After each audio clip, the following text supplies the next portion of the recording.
This is the Escapement Time Flieger Watch. Gone are the days of having to spend hundreds or thousands of dollars for a spec'd out German Flieger watch. Let's check it out. Hey, did you know it's a great day to wear a watch?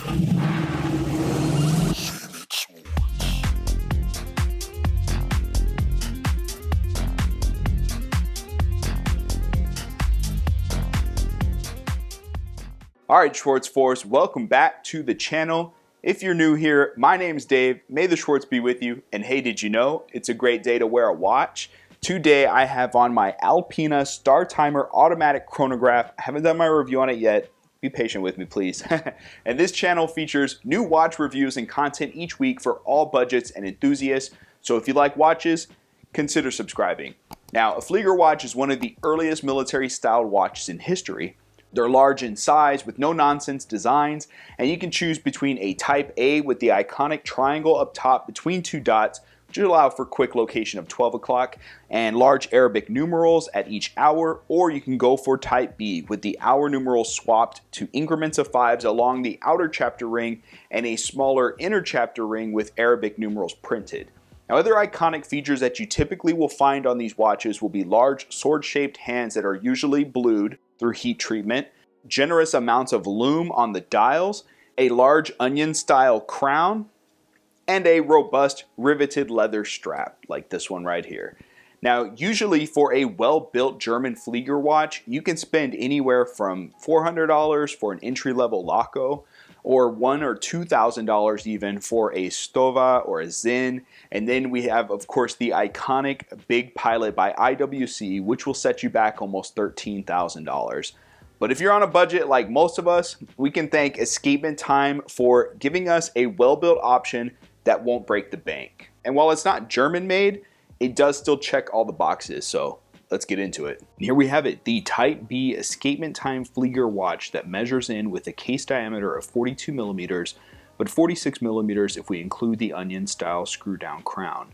The lug to lug height is right at 50 millimeters, case thickness of 12 millimeters, and lug width here for straps at 20 millimeters. You can see here how the watch wears on my 7-inch wrist, so that longer 50 millimeter lug to lug height may wear a bit larger on smaller wrists. Next, we'll go over the specs of this watch. So this watch is featuring a full 316L solid stainless steel case and case back. The case has an all brushed finish, and there is also a simple brushed bezel. The screw down crown is unsigned, but due to the larger size, it's quite easy to operate. The case back features a bead blasted design that gives it a matte finish with an image of a single engine plane etched fairly deep for a very cool embossed look. There are also various indications around the case back, such as the branding, sapphire crystal, water resistance rating of 300 meters, and stainless steel construction. And this is one of the first watches I've seen also where it indicates that it is made in China. Now, the movement is listed on AliExpress as a Chinese Shenzhen PT5000. However, when I opened up this case back to take a look, I confirmed that the watch is actually using a Seiko NH35 movement. One problem with that is that this movement will have a ghost date. So when we pull the crown into position 1, there will be the function to change the date even though there is no date window displayed. Now when we go into position 2, the second hand does hack. Actuating the crown is easy and movement of the hands is nice and smooth. The crown is easily threaded back into place, which feels great. Now, one issue that can sometimes come up for the NH35 movement is the acceptable specifications for accuracy, which can leave a bit to be desired. But let's go ahead and take a quick look at the accuracy that we're getting out of this particular movement. Some of these watches get bounced around quite a bit between reviewers, and something may have happened with this one in transit. And the reason I say that is because that beat error is quite high to be 2 milliseconds off like that. Usually you want to see it under 0.5, so that definitely concerns me, but that could have been something maybe this watch has gotten magnetized or bounced around a little bit. We are seeing the Seiko NH35 movement at 21,600 vibrations per hour. Amplitude's okay, 245. Usually want to see that above 275 if we can. Ranging between 8 and 10 seconds a day is not bad for a NH35 movement. I'm assuming it probably hasn't been regulated for different positions. So that's just my guess, is kind of getting that average is definitely acceptable for me. Yeah, I'd like to see it better, and you can even see it might fluctuate slightly, but the beat error is probably the bigger concern for me. So just to kind of summarize, that's what we're looking at here on this particular escapement time movement. All right, guys, question of the day before we move on. Type A with the triangle at 12 and the large Arabic numerals, or Type B with the 5-minute increments on the outer ring, hour markers on the inner ring. Drop me a comment down below. Which one is your favorite between the two? We'll see which one gets the most votes. Now, the watch does come with this chocolate brown leather strap that has a nice tapered style common with Flieger style watches. We see a nice cream colored contrast stitching applied, and I will be honest in that I'm not necessarily the biggest fan of this bright orange contrast color on the back of the strap. I feel like it kind of cheapens the look of the watch.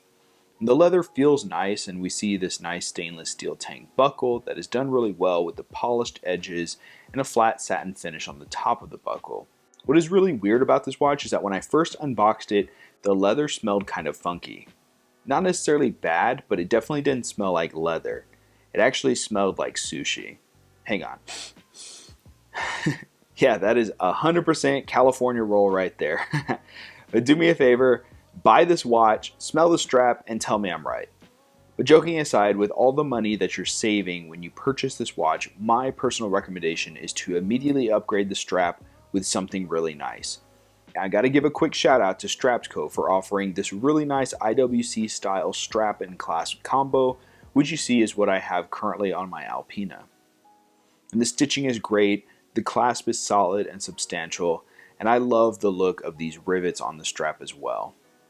Now, this particular strap that I have is a lug width of 22 millimeters, so just to kind of give you an idea, this is what it would look like if you were to have a 20 millimeter option. I mean, but look at them side by side, what a difference. Now, I'll go ahead and put links to this strap down in the description below. That does help out the channel, so thank you in advance if you decide to make any purchases using my affiliate links. Getting back to the watch, we see there is a flat sapphire crystal, and we see there's a simple, clean, black glossy enamel dial with white numerals printed at both the inner and outer chapter rings. There is also a single arrow pointing upwards, which is printed at 12 o'clock, and simple stick markers and hour indices along the outer chapter ring.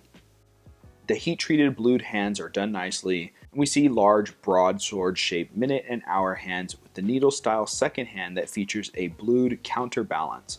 But we see there is also lume applied from where the hand is attached to the cannon pinion out to the tip for easy readability. Swiss BGW9 lume is applied to the entire dial and hands that last for a good amount of time throughout the night before fading away. And I love that no portion of the dial or the hands was left out from being illuminated in the dark, as you see here. Okay guys, so there you have it. Just to summarize, as I wear this on my 7-inch wrist, we have on AliExpress a total of $160 price, which I'll link down below in the description. And for that price, I think you're getting tremendous value and bang for buck with this one. And again, be sure to check out Strapsco if you have a Flieger watch like this, because I think you'll be surprised how much a nice strap and clasp combo can really change up the look and the feel of a nice watch. But let me know what you guys think of the Type B Flieger watch from Escapement Time.